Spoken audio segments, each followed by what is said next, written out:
Greetings, everyone. In this particular video, I'm going to be talking about why I left Malaysia and what do I have next. For those of you that don't know, I go by Pay Me in Paella. You can follow me on IG, X, TikTok. I use the same username. Now, I was in Malaysia, right, for the second time. Beautiful place, beautiful people. I'm not here to say bad things about it. I think truly it's somewhat underrated. A lot of Americans don't know about it. The Europeans know, but not too many Americans. But overall, I would say my experience out there was great. So I know you're thinking, okay, if it's great, then why are you leaving? That's counterintuitive. It doesn't seem to make much sense. Let me break it down for you. By the way, make sure you stay tuned towards the end of this video because I got a few travel plans I would like to discuss with everyone. Malaysia, I discovered by accident, right? You heard me talk about it in my previous videos.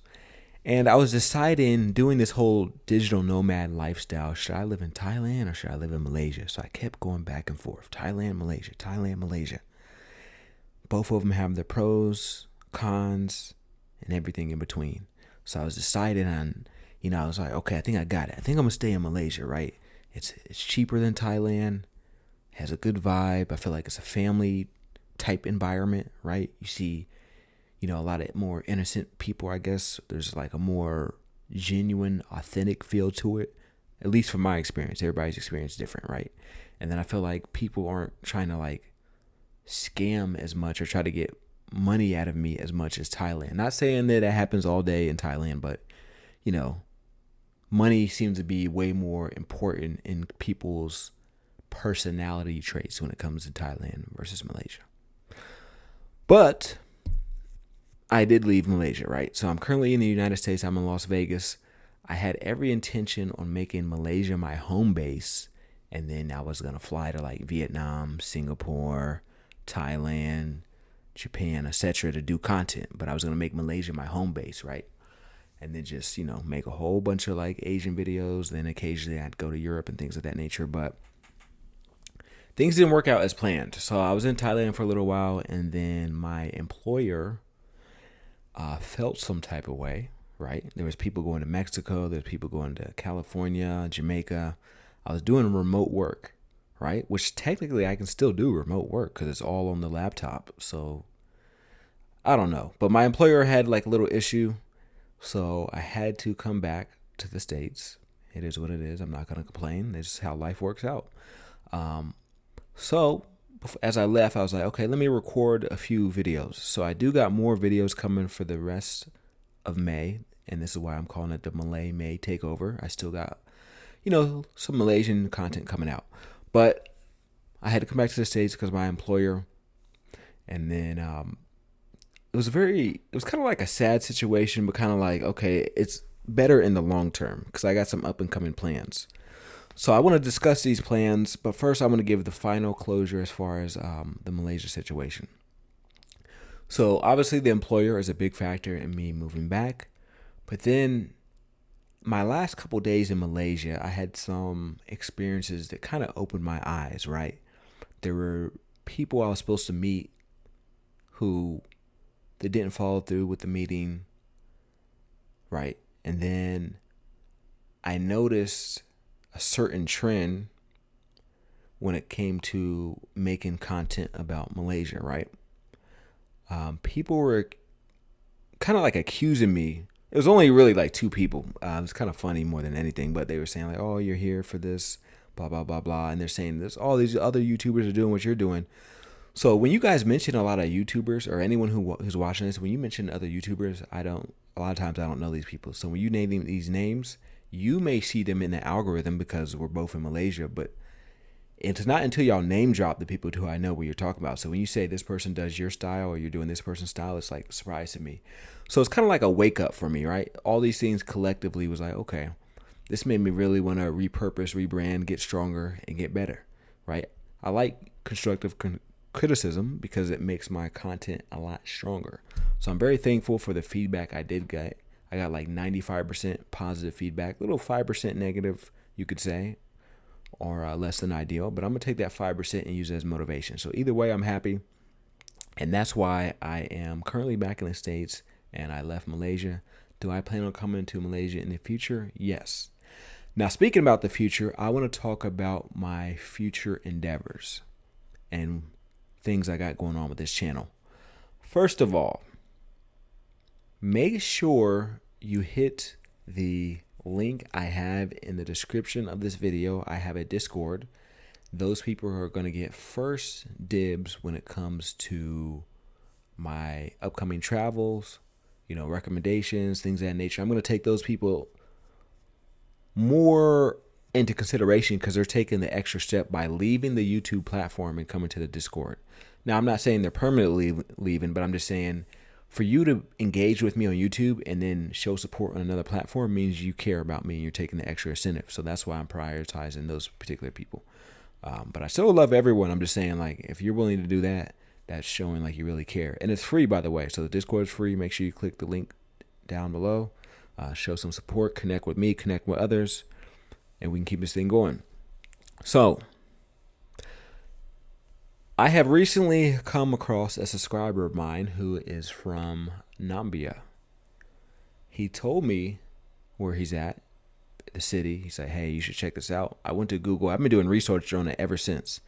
So it's officially added to my places to visit, right? I still need to do a little more research. It's like 90% there, but that is up and coming. So I just want to give you all the future plans of what I got for this channel. It's currently the month of May. So between the month of May and roughly September-ish, I should be releasing all the content I have pre-recorded. This month, I want to get rid of all the Malaysian content. And the months coming before that, or the months after that, sorry, I do have a little bit of Thailand content left and some Hong Kong content as well. And then I did another interview with Izzy and we talked about her experience in Europe. So I want to release that, right? And then I do want to incorporate more food vlogs, but I'm going to be mostly in the States when it comes to May through September-ish. There's a chance I may go to Panama or I may hold off on it. I'll keep y'all updated.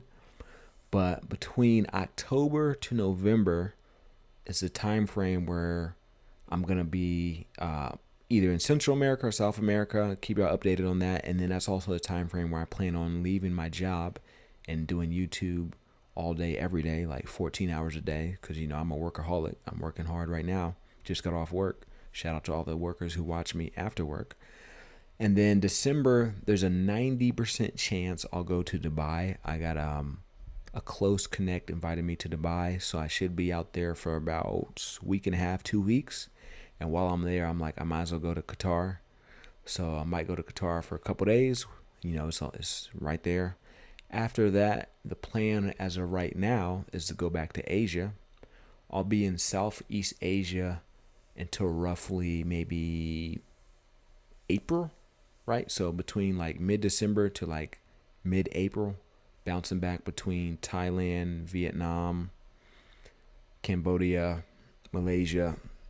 I do want to hit the Philippines. I've never been there and people have been telling me to come. So Philippines is definitely on that list. And also I've been having this random urge to go to South Korea. I don't know what it is. Like maybe it's because I got a few Korean friends that I follow on Instagram, or maybe I got some one of my subscribers is in Korea and then another one's talking about going to Korea in September. So maybe all this Korea talk made me want to go to Korea. So I want to give Korea another chance, especially Busan. And then, as you know, I have a family member in Japan, so I want to hit up Japan. And then the idea is around April, that's when I will do more the Euro step. So between like April and ongoing, the idea is to be in Europe and Africa. So that's when I'll probably hit up like Namibia or South Africa, Tanzania, Morocco, Egypt, something along those lines. So plan on being on there for a while, and then I'll more than likely set up my home base as far as the country I'll stay in either Europe, Central America, South America, or Africa. I know that's a lot of different places, But I don't see myself setting up my home base in Asia. It is cool, but I do not prefer Asian food over most of the food in the Americas, Europe, or Africa, right? I'm just being honest with y'all. And then also, if I am in Europe, because the European countries are so close, there's so many countries I can go to, make a day trip, and come back. So I'm thinking of it as a business perspective, a food perspective, and then also a family perspective. Because if I'm in Europe, especially Western Europe, which I'm aiming towards, like Portugal or something, that's the furthest, one of the more furthest west countries in Europe. So I'd be able to actually fly back to America in the event that I needed to, go see some family and stuff like that. Where if I'm in Asia or if I'm in Eastern Europe or Africa, it's more of a journey to get back home. But that's the idea. I am going to change my style. So I'm new in this YouTube game. I've been on for a little over 6 months, but I'm learning the pros and cons, goods and bads. I've been doing a lot of self-reflection, a lot of reviews, a lot of thinking, a lot of strategizing, research. And then also I've been talking to some people behind the scenes, whether it's people who watch my channel or just YouTubers in general.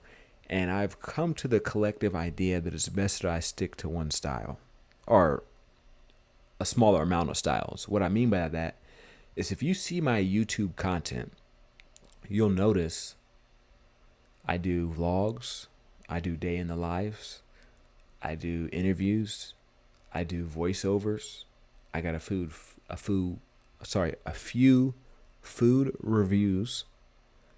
I compare cities. I talk about living. I talk about escaping the American dream. So what am I saying? I'm saying I shouldn't have like 10 different categories. Even though my idea originally was like, okay, I'll be in travel and I'll talk about everything travel related. But I found out that it's better for the audience, for myself, for social media, for the algorithm, for setting up a unique style because you want to be unique from other YouTubers.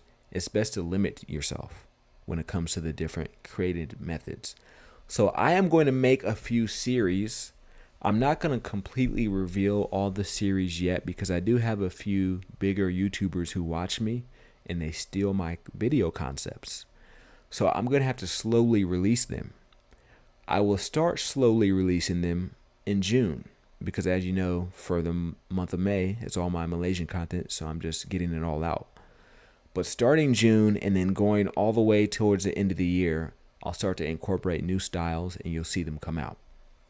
But keep in mind, once again, I'm not going to name all the styles because people watch me. I'll tell you one because we're right here. We're towards the end of the video.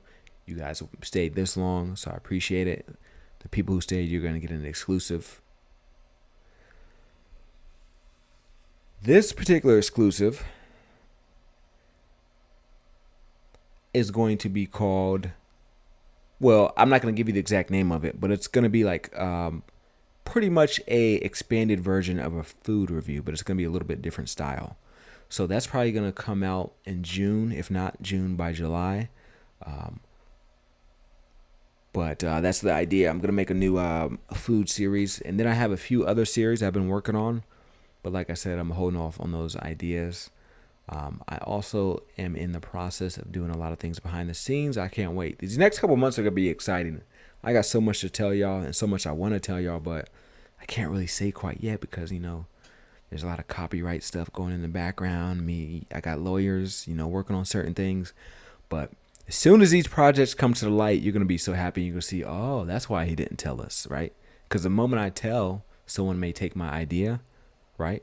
Or they may capitalize off of it. And I'm like, nah, I want to capitalize on it. I want to have the mover's advantage. And I want to make sure all the paperwork in the background is done accordingly. So by the time I do release it, it makes sense. But there's a lot of new news coming. Make sure y'all like, comment, subscribe, and share. And I want to know your guys' honest opinion. What do you think about me changing the direction as far as the channel and everything like that? Peace.